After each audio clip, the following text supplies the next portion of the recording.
Managers tell people what to do. Coaches are leaders that enable people. They enable them to find the solutions within themselves using various tools and techniques to do that. So that's coaching. Mentoring, because there's mentoring as well. And a mentor, the coach is actually, the client is actually in charge there because they're looking for guidance from somebody that's got experience.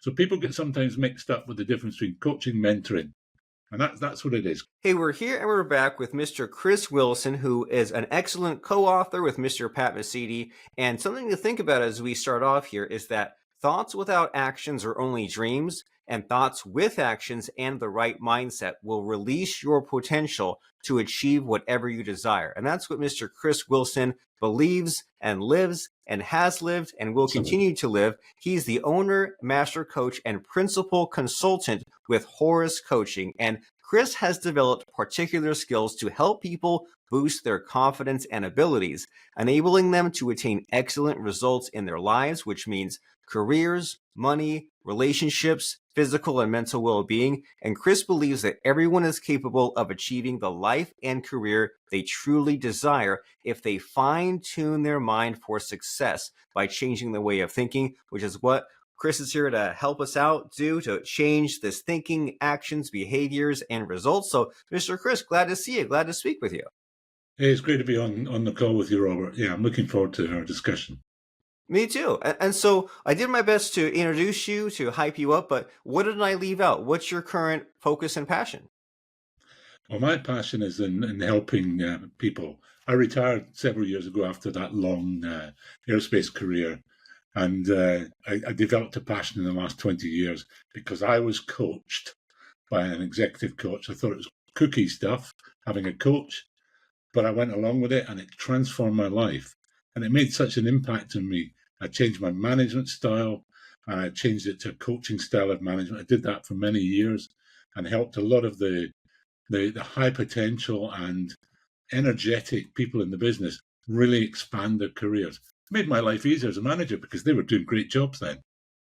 Great. So my passion is around helping people do that. So I learned along that journey over the last sort of 15 years. I got so excited by the whole coaching process that I decided to get some training in it. I went off, get trained in neuro-linguistics, NLP. I got some coaching training because I wanted to get some good skills and expertise because I knew I'd set my sight that that's what I was going to do when I retired formally from the corporate life. So my passion's about helping those people, and it can be all sorts of people in all sorts of, but it's really got to be people that are wanting more and know they can do it. And the quote that you put, the reason I have that quote, because it means so much to me. There's another expression that I love. It's called, it's the difference that makes the difference. Yeah. And what does that actually mean? Something very, very small, really infinitesimally small way of thinking. If you change that, it can change everything. And there's a good example that I'll share with you, Robert, that I'm Scottish, as you probably can hear from my accent. But James Watt was a Scottish engineer, and he happened to come from the town that I was born and grew up in. And James Watt is the founder and accredited to being the start of the Industrial Revolution because he saw steam and the potential in steam. Not water, but steam. You know what the difference between water and steam is? 1 degree. That 1 degree difference that he saw, he thought, I can make that powerful. And he developed, expanded the development of the steam engine. Hey, the rest's history from there on, because that was the start of the Industrial Revolution. And it went right across all our industries. So that passion for me about small changes, fine-tuning things. I'm an engineer. You have a car and you work on your car and I did. You fine-tune things. You got it just right. You didn't need to do much, and you got the higher performance. We are the same. But sometimes you need somebody there to support you in understanding what it is you have to fine-tune. So that's where my passion comes from, as I think you can hear. It's what is that little difference that makes a difference? How can you create that potential? Stop just thinking of what you're going to do, but convert that. So that's what that quote's all about. Because you can dream, you can think about all the wonderful ideas you've got, and you can dream, but you'll go nowhere unless Right. you change something in your thinking and take action. And it's the taking action. Far too many people don't take the action. They dream, and then they complain about things not happening for them. So that's what my passion is about: helping people get beyond, get to that action point by changing something in their mind, fine tuning it around what it is they want to achieve. And I believe people can achieve much, much more than they realize once they get started. I get blown away working with people, and they say they're going to do something in 6 months, and they've done it in 3 months. Once they get focused, they get a clear mind, make the change, and boom, they're gone. You can't hold them back. Yes. So I'm giving you a bit of my energy there because I love it. I think it's fantastic. And I love your energy, and it's a great message to think about that we're so close, right? We have that potential. We're just a few degrees off, and we perhaps need to change a few habits and do something different with discipline and the schedule and the priorities and the focus. But it's doable, it's achievable, but it's also easy not to do if we stay in those old habits and have those same mediocre results. And that's why we need to Absolutely. have a coach, right? Which is what you're all about. Is you are a Absolutely. coach, you've had coaches, and it seems like having a coach helps just filtering out all the noise, right? The distractions and what you shouldn't do. And if the idea is not fully formed, right? If you're like James Watt and you're using your imagination, but it needs to come up with a plan, it's like you're adding more brains on the problem instead of just being stuck in your own thinking. And so when you say a coach, different people have different ideas of what that means. So for you, as far as the coaching you provide, what is that service and structure like? So it's a great question, that, Robert, because people get lost. They think coaching. I got lost when I was so told, have a coach. I thought, what do I want them for? They look after sports people, teach them how to Right. play rugby or football or whatever. But coaching is actually a secret, having somebody that's challenging you, asking you questions to solicit from you what the answers are, because we have the answers inside us more often than not, showing you different ways of looking at a problem so that you can resolve those problems and come out with it. And it's not, a coach isn't there to tell you what to do. That's not what it's about, because that's a manager. Managers tell people what to do. Coaches are leaders that enable people. They enable them to find the solutions within themselves using various tools and techniques to do that. So that's coaching. Mentoring, because there's mentoring as well. And a mentor, the coach is actually, the client is actually in charge there because they're looking for guidance from somebody that's got experience. So people get sometimes mixed up with the difference between coaching, mentoring. And that's what it is. Coaching is about helping elicit the answers from people by asking them, shining the mirror back up, sharing, this is what you've just said. Do you realize what it means? And it's challenging. It's not Yes. it's not a walk in the park. People Yes. should not expect it to be simple and straightforward. So that's why when I was talking about the sort of people I want to work with, is people that want to be challenged and want to drive, because they're the people that expand the boundaries. They'll Yeah. expand their boundaries. They're not scared of making mistakes, because there's no such thing as a mistake. There's no such thing as a mistake. It's all learning. Sometimes I you don't love get the that. result that you thought you were going to get, but you learn from that and you move on. So that's what coaching is. So it's and I use a process that helps elicit people, because we like structure. I like processes. I worked in the engineering industry for my whole life. Everything's about process and getting it right and getting it exact. And if you work through the right process, you can understand what it is you need to change in your thinking. Because we think we believe things, but where did those thoughts and beliefs come from? We were either taught them or we learned them. Well, what if you learned a different way of doing something? If you go back, people used to think that the earth was flat until they realized it wasn't, because they could go right round it. So expanding your beliefs and your boundaries. So those are all processes that you can work on to, and that's what I do with clients. And I've had some clients they've just blown me away by how far they've gone, with their careers, with their lives. They I think, you ask them the question, say, I'm going to go do that. And they go do 5 times the amount and do it in half the time because they're focused. And the other thing I would add, a coach is having somebody in your corner. Okay? Somebody that's there. When you're in an organization, and I'm working with executives and senior managers who want to get on. When you're in an organization, there can be a bit of a fear of going and challenging your boss because he controls your career, or you think he does. Having somebody in your corner works. I worked for a foreign organization, a French organization, but I was the highest in the company in the UK. So I didn't have somebody to talk to, but I had a coach.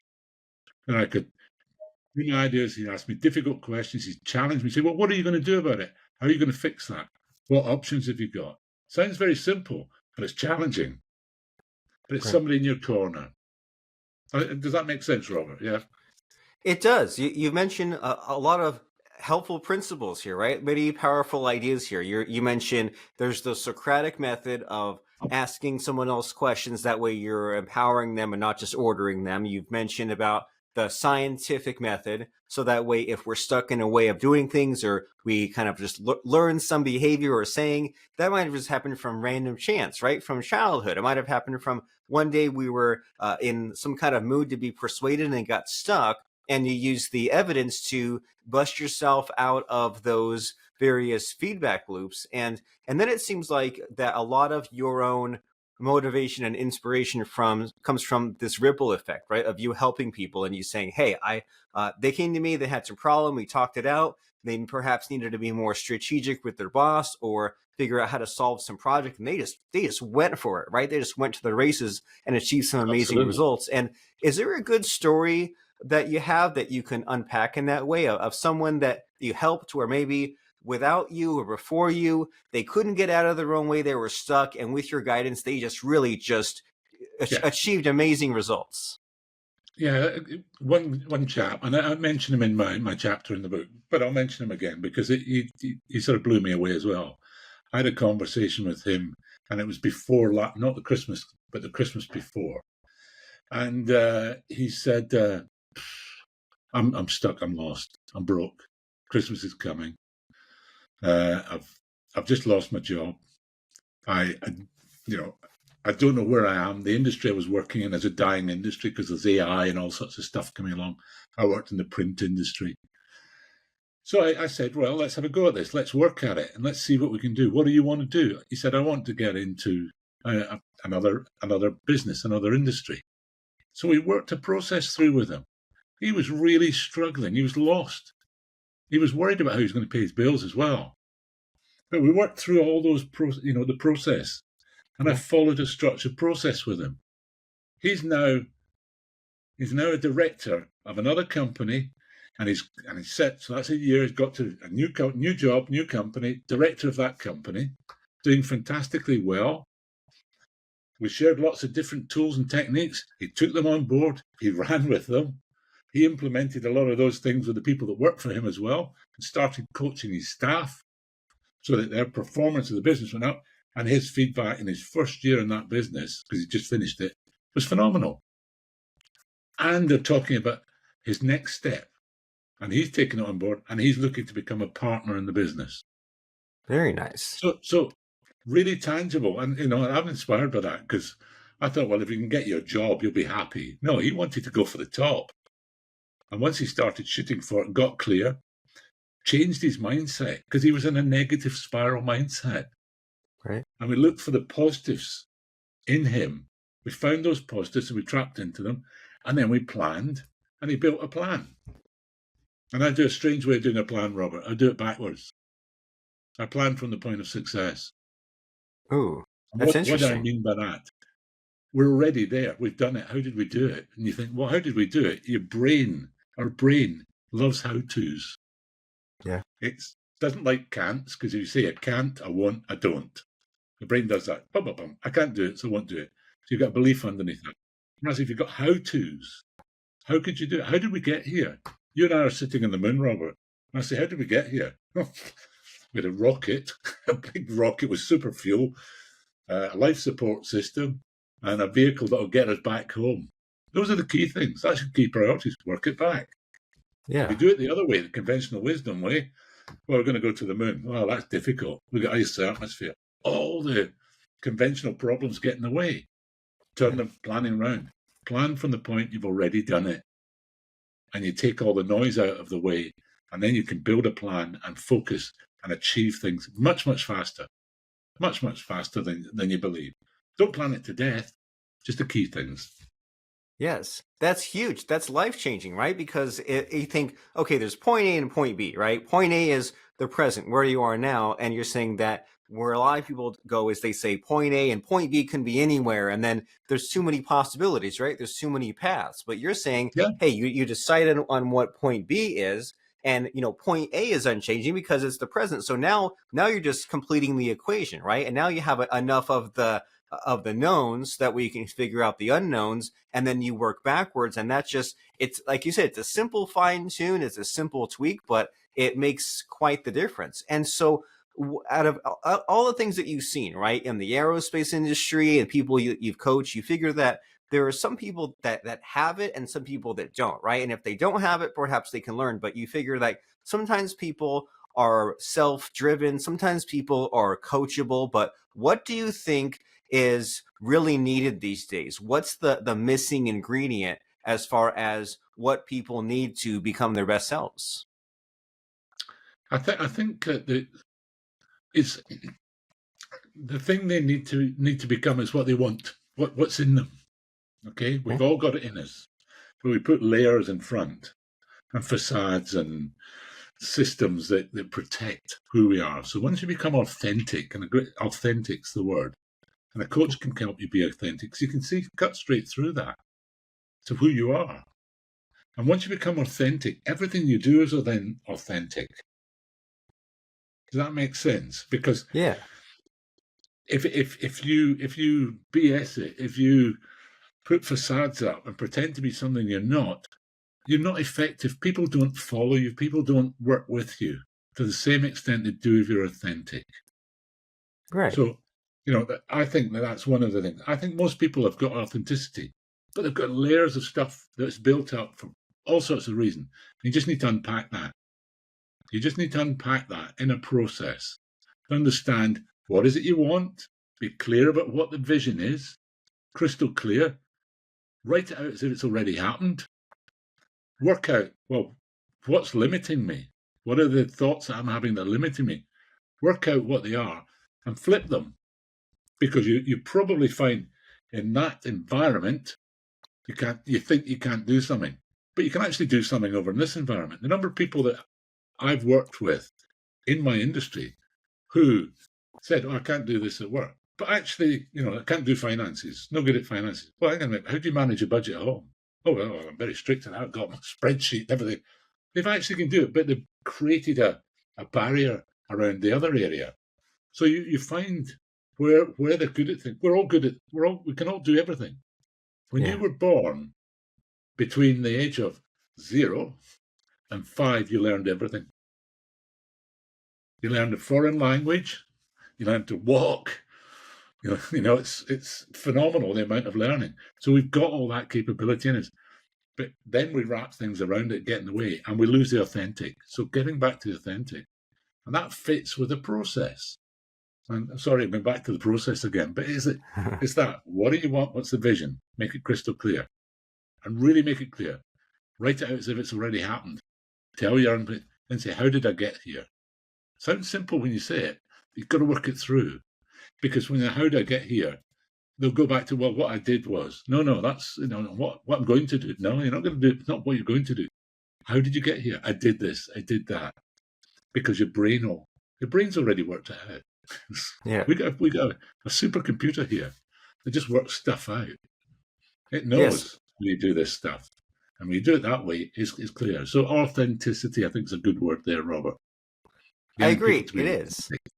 And we could use this new perspective from you, right? And I think it's like Ben Franklin said, if you tell the truth, you don't have to remember anything. So if you have someone that it's surrounded by all these self-told lies, all these limiting beliefs and all these things that aren't true, and it seems like having a coach such as yourself to have these difficult conversations and to clear the clutter and get through all the stuff helps us solidify what we want, what we believe, and what we'll do. And Absolutely. we might have gone our whole lives or even decades without confronting some of these harsh realities that we perhaps need to. And how do you fit in? If someone says, okay, a lot of what Chris here made sense, but I'm not sure if I'm a right fit for him or if we can work together on something. So what are the disqualifiers and the qualifiers? How does someone know if they're a good fit to be coached by you, Mr. Chris Wilson? Well, I think there's got to be a rapport. There's got to be a rapport. And part of my process, the first thing I will do is I'll have a conversation, two-way, just see how we get on. And we can tell, if there's a clash of something or other. Sometimes it's just a feeling. Sometimes it's I don't know, a language barrier. Sometimes it's other thing. But first, how do you get on with this person? Are you happy to be challenged? Are you happy to be challenged by me saying to you, I don't believe what you just said because your body language is telling me the wrong things? What is it that you really mean and really are willing to? So you've got to be open to be challenged. You've got to be open for success. You've got to want it. You've got to want more. I don't want to work with people who are just blah, blah, blah and say they'll do stuff and then don't do that. That doesn't move them forward. And I can find it frustrating, which isn't good because I want to empower and engage. Yes, I can work with most people. I think I get on pretty well. But I think the first thing starts with a conversation to see, how do we get on? How do we get on? And that's the whole essence. And I can explain more about the process and whatever, if people need that. Some people need a lot of detail. Some people don't. Some people just think, Right. well, hang on a minute, this sounds good. I want some of this. That's what I thought. My last little story, Robert, when I had my coach, I said, oh, okay, I'll go see him. And I had 2 conversations with him. Second conversation, I came out of that room and I thought, what on earth has just happened to me? All I want to do is cry, and I don't know why. Because he found something in me that I did not know was there. And once I understood it, it empowered me because I became me. That sounds a bit bizarre. Of course you're you. No, I became my authentic me. So if you want to become authentic, if people are listening to this and they want to be authentic, and they know that they'll avoid certain situations, but they want more.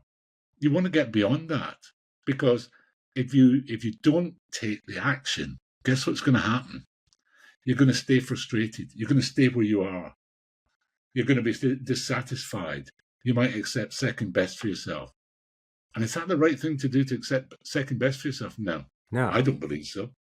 None of us should accept second best. We get a really great shot at this life, and we should make the most of it. So people want to work with me. Those are the sort of people I want. People that want that success in life, want more. I can't give it to them, but I can help them on the journey if they have great dreams, great vision, right mindset, and they take plans and take actions and take steps and commit to themselves. Very nice. So you're saying dreams, vision, mindsets, plans, action, and get to success. And you're so right, Chris, that life is too short and we can't all do it ourselves. And we've gotten this far, but we don't want to have more of the same, right? We don't want more of that miserable frustration. We want to achieve amazing things, have better perspective and better planning. And that is why Mr. Chris Wilson wants you to schedule a meeting with him to discuss some of those goals at meet-chris.com. And just to drop a few credentials here, Chris is co-author with Pat Mesiti in the book Reinvented You, and his website is called finetuneyourmind.com, where you can check that out and find out how he has worked in the manufacturing and aerospace sector for over 45 years, progressing from shop floor to the boardroom of multinational aerospace companies. And from the bottom of that site, you can find his Facebook and his YouTube to check out more about him. And that book is reinventedyoubook.com. And where we really want you to go is meet-chris.com. You go there and you can schedule that free 30-minute coaching session. You choose a time slot. you click the button, and now you're meeting with Chris and talking about some goals and talking about possibilities. And as people are heading there, Mr. Chris, to meet-chris.com, it's time for the scary part of the podcast, where I try to put you on the spot by asking for a quote or lesson that has served you in your travels. So what comes to mind for a quote or lesson? Well, the lesson is, it's the difference that makes the difference. That fine-tune your mind, because the difference makes the difference. Very That's the good. lesson. And I always think that a small difference makes a huge difference. Small change makes a big difference. It's the difference that makes the difference. I love it. In other words, make your bed, pick up that piece of trash, say thank you, close the door, make the small changes, those tweaks in your habits, and it all adds up. It's cumulative and it leads to amazing results. And if you need help on that journey, which we think that you do, it's worth looking into this and scheduling that meeting at meet-chris.com. And we've been speaking with Mr. Chris Wilson, who is a co-author with Pat Mesiti in the book Reinvented You. It's been wonderful and fabulous speaking with you, Mr. Chris. It's a blast. I've really enjoyed it, Robert. And I look forward to meeting many people and having conversations with them. And hopefully some of them will want to take that next step and really expand their life, their career to the next level and achieve those dreams by taking action.